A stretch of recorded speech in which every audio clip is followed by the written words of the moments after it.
You will die before you ever truly live. Those are the opening words of today's episode. They're also the title of a video that was sent to me by a fan. It was written by a content creator, and in it they explore the possibility that we've all been living our lives completely wrong, stuck in some sort of a dream or a movie scene, never truly engaging with the world around us. The video itself is worth a watch, but here's the thing. I didn't need to watch it to know exactly what it was about. See, I'd already read the comments. As soon as I saw the title, my curiosity got the better of me, so I clicked on it, sure that this time would be different. This time I'd actually make it all the way through the video without getting distracted. But surprise, surprise, I didn't.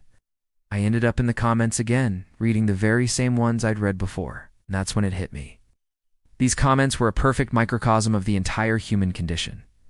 Here's what I mean. Top comment reads, "Whoa, this video changed my life. Thank you."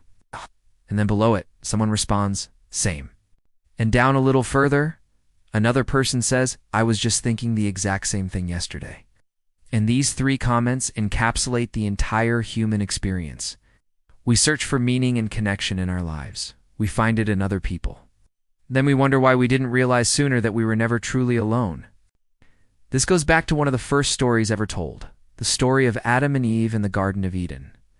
In it, God places Adam into the garden and tells him that he's free to eat from any tree he likes, with one exception: the tree of knowledge of good and evil. But of course, Adam is immediately lonely. He needs someone to share his existence with. So God puts him into a deep sleep and takes one of his ribs to create a woman. When Adam wakes up and sees her for the first time, he says, "This at last is bone of my bones and flesh of my flesh. She shall be called woman because she was taken from man." This is the origin story of humanity, the story of our beginnings, the story of our loneliness, and the story of our desire for connection, all in one. But maybe there's something else in this story too.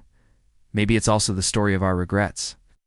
You see, the moment Adam names her woman, he simultaneously distances himself from her. He separates himself from everything she is and everything she represents. Instead of seeing her as an extension of himself, as part of his whole, he defines her as the other, thereby creating the fundamental human struggle. And it's this struggle that leads to suffering, both in our personal lives and in the world at large. Think about it. If we view ourselves as separate from others, as individuals, then we begin to compete with each other, not realizing that we're all just trying to get back to that place of oneness, that original state of being that we were in before we were separated from each other. The problem is that once we've been separated, we can't remember that separation is an illusion. We believe we are separate, so we behave in ways that maintain our separation. But every now and then we catch a glimpse of what it was like before we were separated. We feel a sense of connection with another human being, and we wonder how we could possibly go back to that state, how we could end the separation. And if we're honest with ourselves, we know exactly what we have to do. We have to let go of our ego, that part of us that defines who we are, based on what we think we've become over the years. It's funny. Sometimes we don't even realize we're rewatching a movie until someone else's shadow falls across our screen. That's what happened to me in the Garden of Eden example I just shared. I had no idea I was in a story until I stepped outside of myself and realized I was looking at it from above. I was observing it from the perspective of someone else. When we can do this, when we can step outside of ourselves and see our stories from an objective point of view, then we can start to rewrite them. We can change the ending. We can choose to live a life that's more true to who we really are. And this is what I invite you to do today. Step outside of your story and take a look at it from a new angle. Notice the things you might have missed before, the patterns, the repetitions, the illusions. And then ask yourself, do I really want to keep living like this, or is it time for a change?